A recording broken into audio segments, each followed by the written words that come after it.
भारतीय संस्कृति में भगवान हनुमान एक ऐसा अद्वितीय चरित्र है जिनका व्यक्तित्व जितना रहस्यमय है उतना ही प्रेरणादायक भी। वे देवताओं के भी देव महादेव शिव के अंश माने जाते हैं। फिर भी उन्होंने भगवान राम की सेवा के लिए पृथ्वी पर जन्म लिया। यह प्रश्न स्वाभाविक है कि स्वयं शिव, जिन्हें त्रिदेवों में सर्वोच्च स्थान प्राप्त है, वे आखिर क्यों भगवान विष्णु के राम रूप की सेवा के लिए हनुमान के रूप में अवतरित हुए? इस रहस्य को समझने के लिए हमें चलना होगा उस समय की ओर जब धरती पर अधर्म अपने चरम पर था और रावण जैसे राक्षसों ने तीनों लोकों में आतंक फैला रखा था।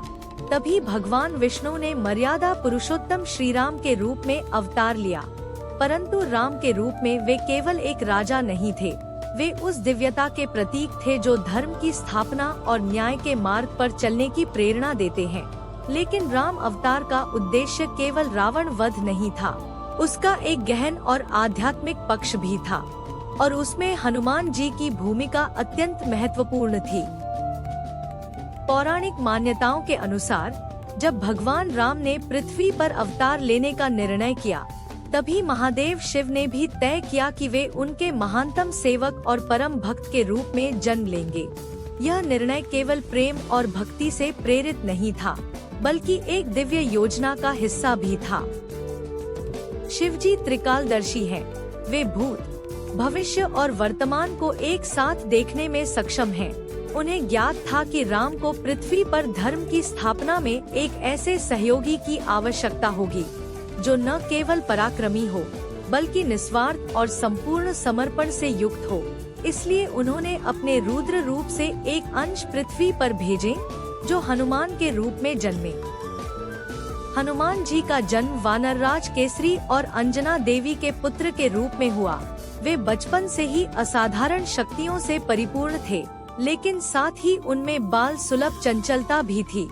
एक बार उन्होंने उगते हुए सूर्य को फल समझकर निगल लिया, जिससे तीनों लोक अंधकारमय हो गए। तब इंद्रदेव ने उन पर वज्र का प्रहार किया, जिससे वे मूर्छित हो गए। इस पर वायुदेव, जो उनके पिता समान थे, क्रोधित होकर संसार से प्राणवायु वापस ले गए। तब सभी देवताओं ने आकर हनुमान जी को अनेक वरदान दिए। इंद्रदेव ने उन्हें वज्र से अजय रहने का वरदान दिया।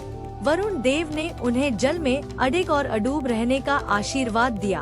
अग्निदेव ने उन्हें अग्नि से न जलने की शक्ति प्रदान की। यमराज ने उन्हें मृत्यु से मुक्त कर दिया। वायुदेव ने उन्हें अतुलनीय वेग और शक्ति का आशीर्वाद दिया। ब्रह्मा जी ने उन्हें किसी भी शस्त्र से न काटे जाने का वरदान दिया। भगवान शिव ने उन्हें अमरता प्रदान की। वे 8 चिरंजीवियों में से एक बने। माता सीता ने उन्हें अजेयता और भूख प्यास से मुक्त होने का वरदान दिया। इन वरदानों ने हनुमान जी को पृथ्वी के सबसे बलवान, अजय और अमर योद्धा बना दिया।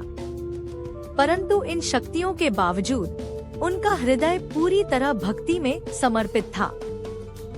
हनुमान जी की सबसे बड़ी विशेषता उनका राम भक्ति में लीन होना था।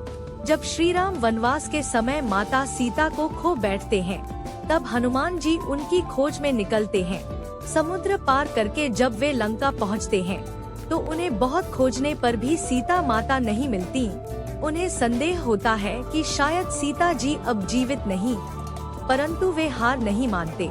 वे राम का नाम लेकर फिर से खोज प्रारंभ करते हैं और आखिरकार अशोक वाटिका में माता सीता को ढूंढ निकालते हैं। यही नहीं, जब लंका दहन की बात आती है, तब हनुमान जी बिना किसी भय के रावण की सोने की लंका को जलाकर राम का संदेश देकर लौट आते हैं। राम के प्रति उनकी सेवा और समर्पण देखकर स्वयं राम भी भावुक हो उठते हैं और उन्हें गले से लगाते हैं। रामायण में एक प्रसंग आता है जब श्री राम हनुमान जी से कहते हैं, हे हनुमान, तुम्हारे बिना मेरी लंका विजय असंभव थी। तुम मेरे केवल सेवक नहीं, मेरे आत्मा के अंश हो। जब श्री राम का पृथ्वी से प्रस्थान का समय आया, तब उन्होंने अपने प्रिय भक्त हनुमान से कहा कि वे पृथ्वी पर तब तक रहें जब तक कलयुग समाप्त नहीं हो जाता और अगला अवतार कल्कि न आ जाए। श्री राम ने उन्हें आशीर्वाद दिया कि वे हर उस व्यक्ति की सहायता करेंगे जो सच्चे मन से राम का नाम लेगा। यही कारण है कि आज भी यह विश्वास किया जाता है कि हनुमान जी हर उस स्थान पर उपस्थित होते हैं जहां राम कथा या रामायण का पाठ होता है। हनुमान जी केवल एक पौराणिक पात्र नहीं है, वे भक्ति, शक्ति, विनम्रता और सेवा के आदर्श हैं। उन्होंने यह दिखाया कि सबसे बड़ी शक्ति समर्पण में है। जहां अन्य देवता अपनी लीलाओं और शक्ति प्रदर्शन के लिए प्रसिद्ध हैं, वहीं हनुमान जी ने अपनी हर शक्ति को केवल अपने आराध्य की सेवा में समर्पित कर दिया। आज भी जब कोई भक्त संकट में होता है तो वह जय हनुमान कहकर आह्वान करता है। संकटमोचन हनुमान का नाम मात्र लेने से भक्तों के कष्ट दूर हो जाते हैं। उनकी पूजा से साहस, बल और निर्भयता की भावना उत्पन्न होती है। हनुमान जी का जीवन हमें सिखाता है कि शक्ति का सही उपयोग सेवा और धर्म के लिए होना चाहिए।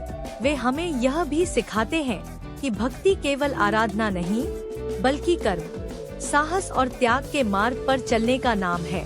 वे शिव का अवतार होकर भी राम के सेवक बने और इसी में उन्होंने अपने अस्तित्व की पूर्णता पाई। हनुमान जी केवल चिरंजीवी नहीं हैं, वे हर युग में जीवंत हैं, हमारे मन में, हमारी भक्ति में और हमारी हर पुकार में। अगर आपको यह कहानी पसंद आई हो तो इसे लाइक और शेयर करें और ऐसी ही अद्भुत पौराणिक कथाओं के लिए हमारे चैनल को सब्सक्राइब करना न भूलें। जय हनुमान, जय श्री राम।